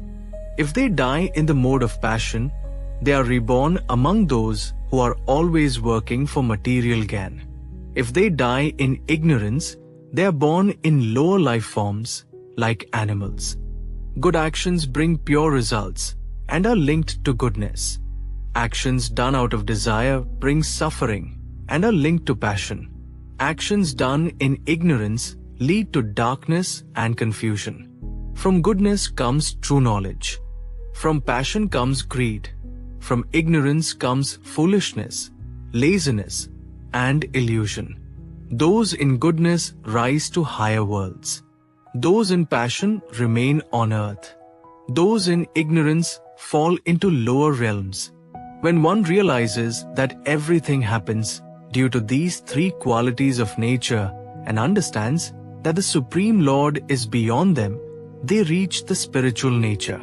When a person goes beyond these three qualities connected to the material body, they become free from birth, death, old age, and suffering. Such a person enjoys eternal bliss even in this life. Arjuna then asked, O Lord, how can one recognize a person who has gone beyond these three qualities? How do they behave? And how do they rise above these modes? The Lord replied, O Arjuna, the person who does not hate brightness, desire, or confusion when they arise, nor longs for them when they disappear, is beyond these qualities. Such a person stays calm and steady, knowing that these qualities act on their own. They see joy and sorrow equally, treat gold and dust the same, and are unaffected by praise or criticism. They treat friends and enemies alike and give up all selfish actions. Such a person is said to have transcended the three qualities of nature. A person who dedicates themselves fully to loving service to me without failing in any situation rises above these three qualities and reaches the level of Brahman. I am the foundation of that eternal Brahman, which is immortal, never changing, and full of the highest happiness. The Supreme Divine Personality said, there is a special banyan tree that never gets destroyed. Its roots grow upwards, its branches grow downwards, and its leaves are the Vedic hymns. The one who understands this tree truly understands the Vedas. The branches of this tree spread both upwards and downwards, and they are nourished by the three modes of material nature, goodness, passion, and ignorance. The twigs of the tree represent the objects of the senses, like sound, touch, and taste. The tree's downward roots are connected to people's actions and desires. No one can see the true form of this tree in this world. It is impossible to understand where it begins, where it ends, or where its foundation lies. But with strong determination, one must cut down this deeply rooted tree using the weapon of detachment. After that, one should search for the eternal place, a place where, once reached, one never has to return. There, one should surrender to the Supreme Lord, who is the source of everything and has existed forever. Those who are free from pride, false attachments, and confusion, who understand the eternal truth, who have overcome desires, and who remain steady in both happiness and sadness. Such wise people surrender to the Supreme Lord and reach the eternal spiritual world. My supreme abode is beyond the light of the sun, moon, or fire. Those who reach it never return to this material world. All living beings in this world are my eternal paths. But because they live in this material world, they struggle with their six senses, including the mind. Just like the wine carries scents from flowers, the living being carries its thoughts and desires from one body to another when it dies. As the living being gets a new body, it also gets new senses, eyes, ears, tongue, nose, and skin, which are linked to the mind. Through these senses, the living being enjoys different sense objects. Foolish people cannot understand how the soul leaves one body and enters another. They also cannot see how the soul enjoys life under the influence of material nature. But those with knowledge and wisdom can clearly understand these truths. Wise people who are spiritually awakened can see all this clearly. But those who are not wise, whose minds are undeveloped, cannot understand these truths even if they try hard. The light of the sun, which brightens the whole world, comes from me. The light of the moon and the brilliance of fire also come from me. I enter each planet and make them stay in their orbits with my energy. I become the moon and provide the nourishment that helps plants grow. I am the fire of digestion in every living being, and I join with the air of life to digest different kinds of food. I am seated in everyone's heart. From me come memory, knowledge, and forgetfulness. I am the true purpose of the Vedas, the creator of Vedanta and the knower of the Vedas. There are two kinds of beings, fallible and infallible. All living beings in the material world are fallible because they can make mistakes. But those in the spiritual world are infallible, meaning they do not fall into ignorance. Beyond these two is the greatest being, the Supreme Lord Himself. He exists everywhere, supports the three worlds, and never perishes. Since I am beyond both the fallible and infallible, and am the greatest, I am known everywhere as the Supreme Person, both in the material world and in the Vedas. The person who understands me as the Supreme Personality of Godhead, without any doubt, truly knows everything. Such a person surrenders fully to me and serves me with devotion. This is the most secret knowledge of the Vedas, O sinless one. I am revealing it to you now. The one who understands this becomes truly wise, and his life becomes perfect. The Supreme Divine Personality said, fearlessness, purifying oneself, gaining spiritual knowledge, charity, self-control, doing sacrifices, studying the Vedas, simplicity, non-violence, truthfulness, being free from anger, renunciation, peace, not being critical, caring for all living beings, not being greedy, kindness, humility, strong determination, energy, forgiveness, patience, cleanliness, and not being jealous or wanting honor. These divine qualities belong to godly people with the divine. Nature, pride, arrogance, conceit, anger, harshness, and ignorance. These qualities belong to people with a demoniac nature. Divine qualities lead to freedom, while demoniac qualities lead to bondage. Don't worry, because you are born with divine qualities. This world, there are two types of beings, divine and demoniac. I have already explained the divine qualities to you. Now, listen as I explain the demoniac ones. People with a demoniac nature do not know what is right or wrong. They don't have cleanliness, good behavior, or truth in them. They say that this world is not real, there is no God controlling it, and it is created from desire and lust. Following these beliefs, the demoniac people, who are lost and lack intelligence, engage in harmful actions that destroy the world. Driven by endless lust and pride, they are always involved in impure work, attracted by things that don't last. They think that satisfying the senses is the most important thing in life. So, their anxiety never ends. They are trapped in many desires and focus on pleasure, earning money in illegal ways for their own enjoyment. The demoniac person thinks, I have so much wealth today, and I will get even more with my plans. This is mine, and it will keep increasing. I have defeated my enemy, and I will defeat more. I control everything. I enjoy life.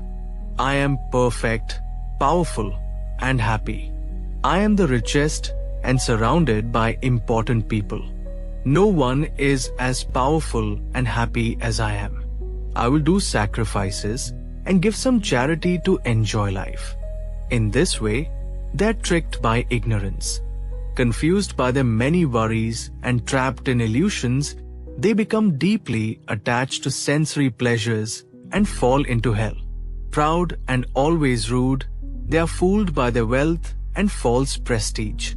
They sometimes perform sacrifices, but only in name without following any rules. Deluded by false pride, strength, lust, and anger, these people become envious of the Supreme Personality of Godhead, who is present in their own bodies and the bodies of others.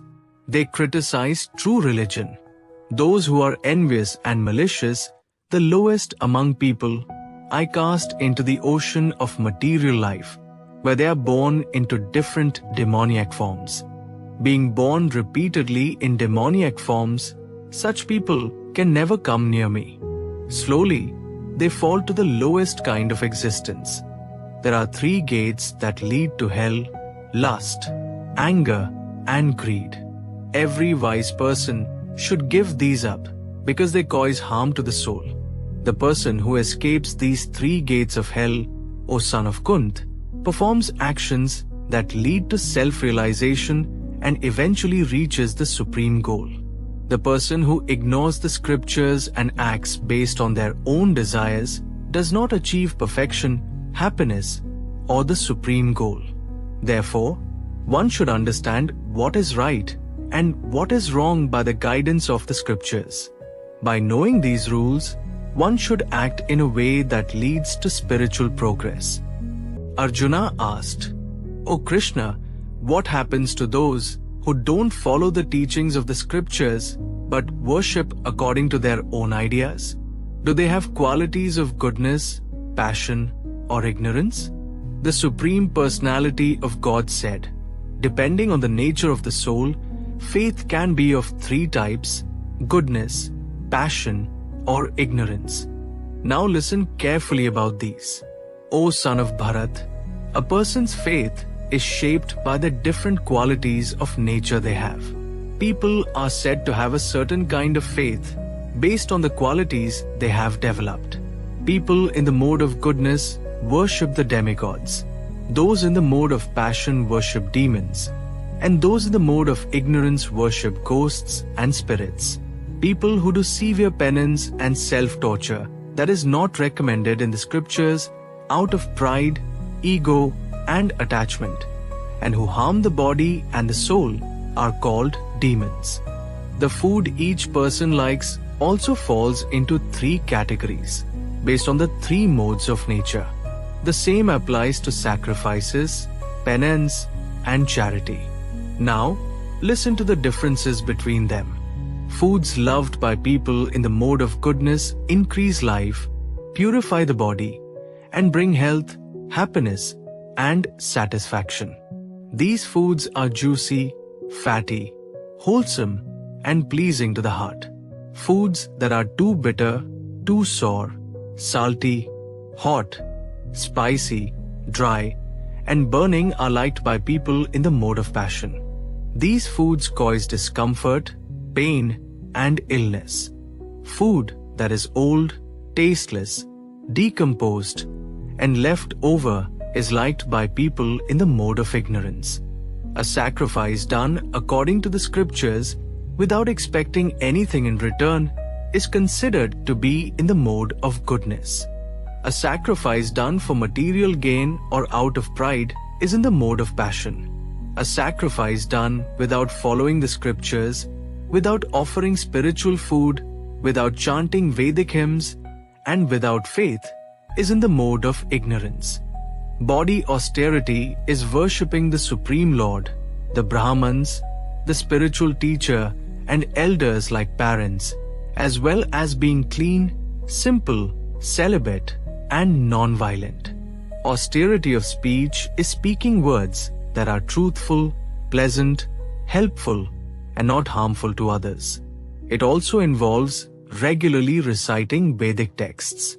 Mental austerity is being satisfied, simple, serious, self-controlled, and purified in one's thoughts and actions.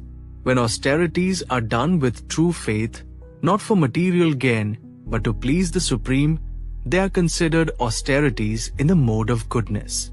Penance done for pride, seeking respect, honor, or worship is in the mode of passion. It is unstable and temporary. Penance done out of foolishness, by torturing oneself or trying to harm others, is in the mode of ignorance.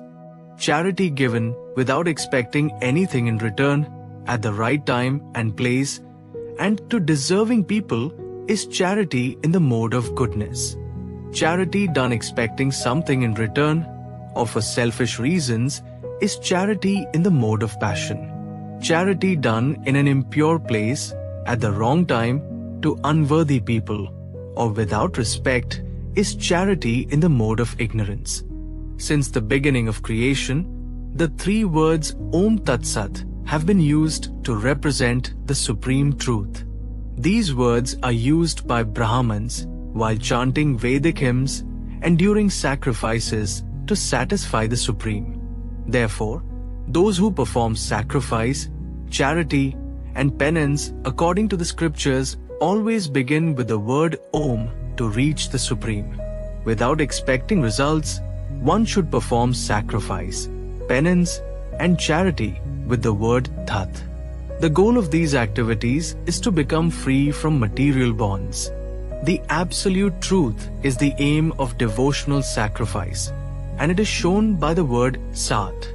The person doing the sacrifice is also called Sat, as are all acts of sacrifice, penance, and charity done to please the Supreme Person. Anything done as sacrifice, charity, or penance without faith in the Supreme is temporary. It is called Asat and is meaningless in this life and the next. Arjuna said, "O strong one, I want to understand the meaning of giving up things and the way of living without attachment, master of the senses." The Supreme God said, "Giving up actions that are based on wanting things for yourself is what wise people call the renounced way of life. Giving up the results of actions is what wise people call renunciation." Some wise people say that all actions based on desires should be given up because they are wrong, while other sages say that sacrifice, charity, and penance should never be given up. Listen now to what I think about renunciation. O tiger among men, renunciation is said to be of three types in the scriptures. Sacrifice, charity, and penance should not be given up. They must always be done. These actions help even the greatest souls. All these actions should be done without wanting anything in return. They should be done because it is your duty. This is my final opinion. You should never give up your duties. If someone gives up their duties because of misunderstanding, that renunciation is in the mode of ignorance.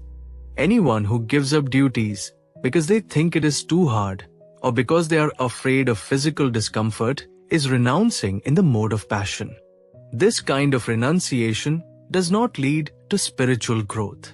O Arjuna, when someone does their duty just because they should and gives up attachment to material things and to the results of their actions, their renunciation is in the mode of goodness.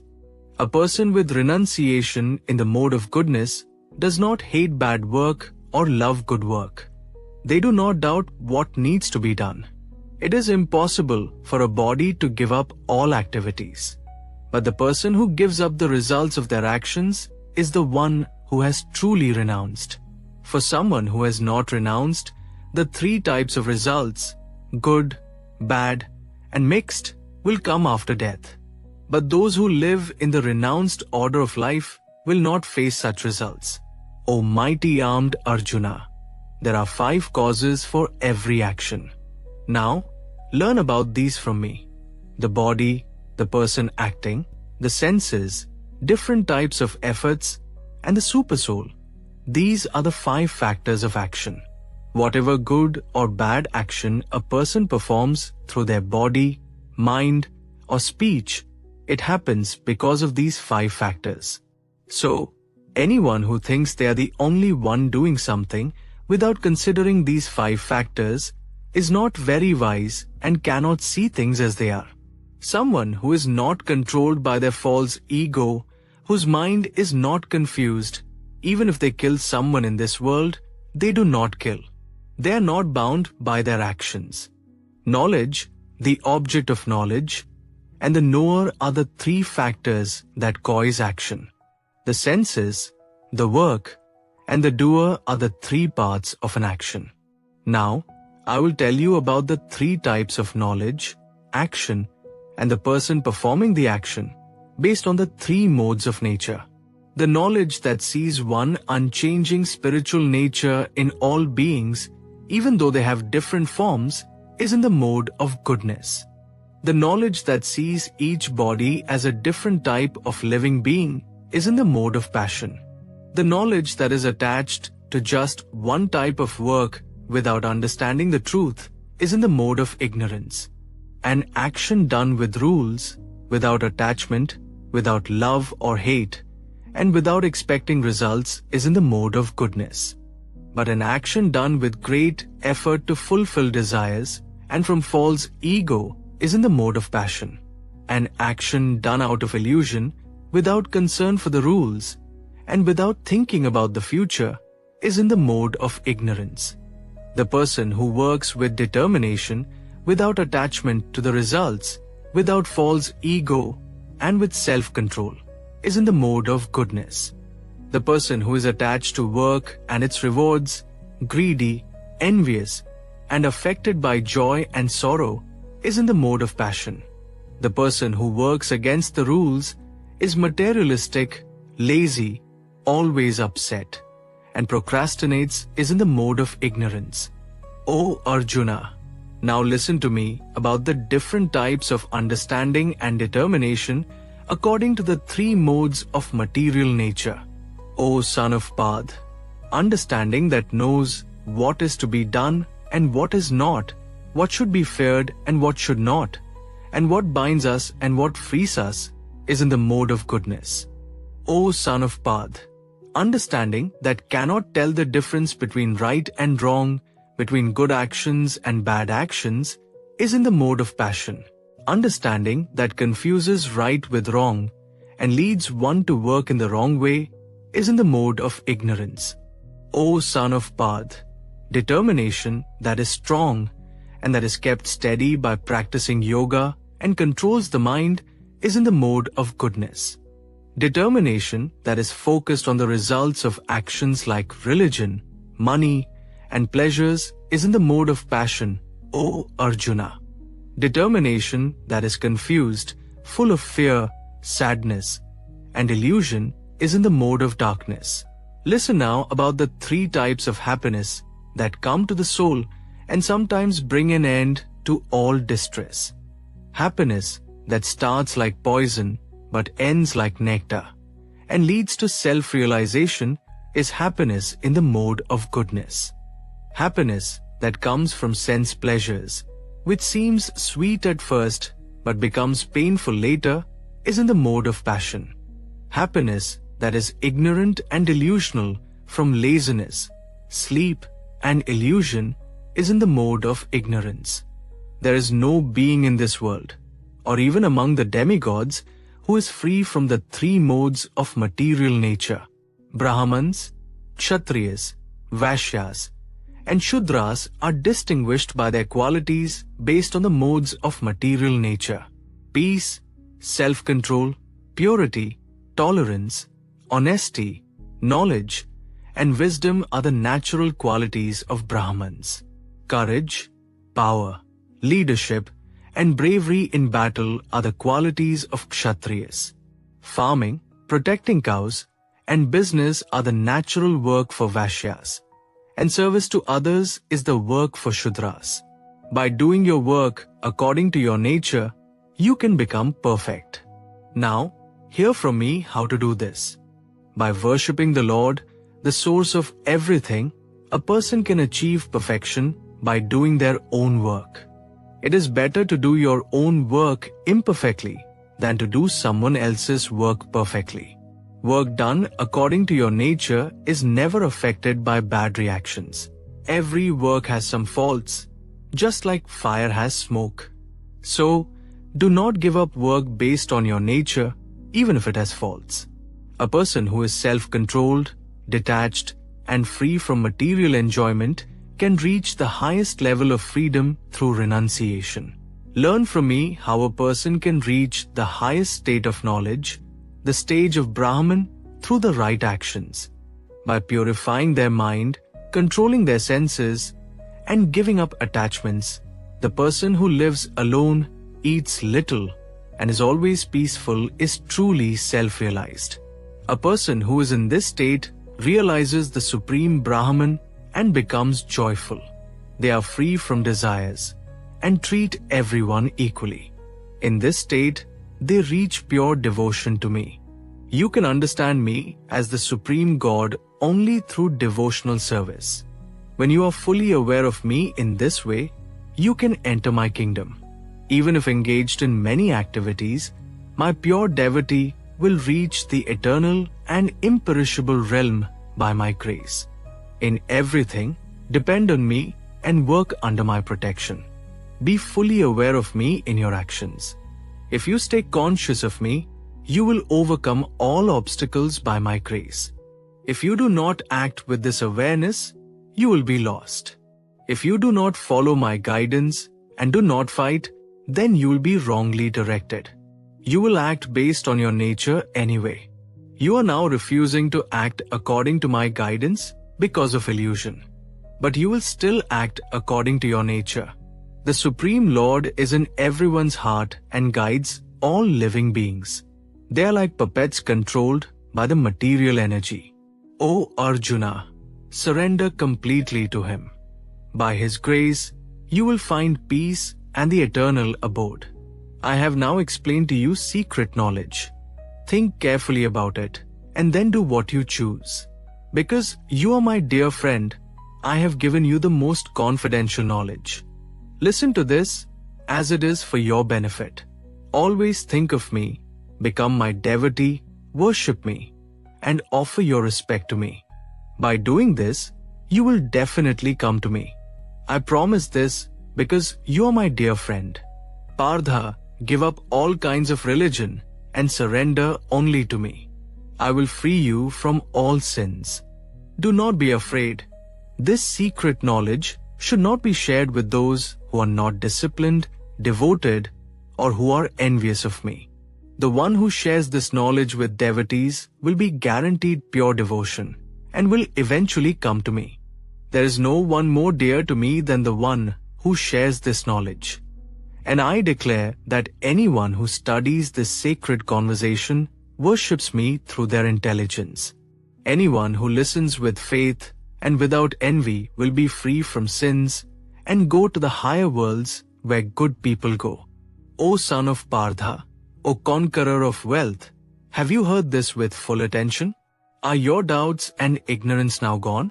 Arjuna said, O Krishna, my illusion is gone. I now understand everything because of your mercy. I am firm and free from doubt, and I will act as you have instructed. Sanjay said, I heard this conversation between Krishna and Arjuna. It is so amazing that it fills me with awe. I have heard these most secret teachings directly from Krishna, who spoke to Arjuna. O King, as I remember this wonderful conversation, I feel great joy. O King, remembering Krishna's amazing form, I am filled with wonder and joy again and again. Wherever Krishna, the greatest of all mystics, and Arjuna, the best archer, are, there will always be success, victory, power, and righteousness. I am sure of this.